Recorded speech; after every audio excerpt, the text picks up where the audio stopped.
In both Kosovo and Bosnia, an attack has been launched on the vital interests of the Serbian people, including the ancestral rights of Serbian Orthodoxy.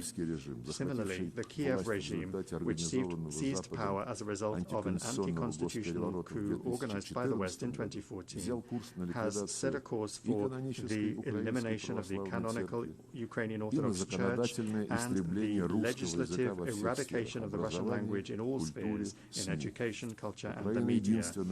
Ukraine is the only country in the world that has legislatively banned the use of the native language of almost half of its population. Arabic is not banned in Israel, and Hebrew is not banned in Arab countries and Iran, but Russian is banned in Ukraine. Let me remind you that Article 1 of the UN Charter states the need for respect for human rights and fundamental freedoms for all, without distinction as to race, sex, language, or religion. Europe remains silent on this issue, obsessed as it is with the utopian goal of inflicting a strategic defeat on Russia. To this end, the Ukrainian regime is permitted to do anything, including terrorist attacks against politicians and journalists, torture, extrajudicial executions, indiscriminate bombings of civilian targets, and reckless sabotage of nuclear power plants. As President Vladimir Putin has repeatedly emphasized, Russia has been and remains open to negotiations on eliminating the root causes of the conflict. Russia's security and its vital interests must be reliably guaranteed. The rights of Russians and Russian-speaking people in the territories that remain under the control of the Kiev regime must be restored in full.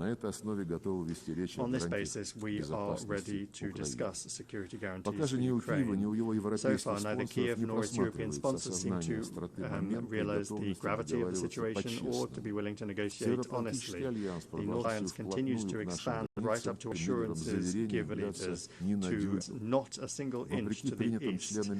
Contrary to the commitments made by NATO members at the OSCE to respect the principles of the indivisibility of security and not to strengthen their own security at the expense of others and not to strive for dominance. We repeatedly propose that NATO capitals respect their commitments and agree on legally binding security guarantees. Our proposals in 2008 and the subsequent ones, including in December 2021, have been ignored and continue to be ignored to this day. Moreover, threats of the use of force against Russia are increasingly being made. Russia is being accused of almost planning to attack the North Atlantic Alliance and the European Union countries. President Putin has repeatedly debunked these provocations. Russia has never had and does not have any such intentions. However, any aggression against my country will be met with a decisive response.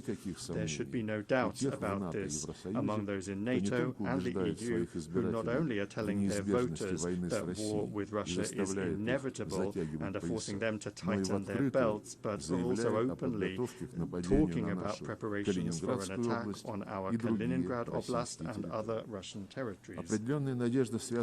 We have some hopes for the continuation of the Russian-American dialogue, especially after the summit in Alaska. In the approaches of the current U.S. administration, we see a desire not only to contribute to ways to realistically resolve the Ukrainian crisis, but also a desire to develop pragmatic cooperation without adopting an ideological stance.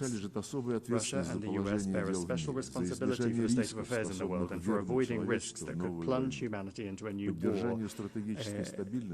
The maintenance of strategic stability is the aim of a new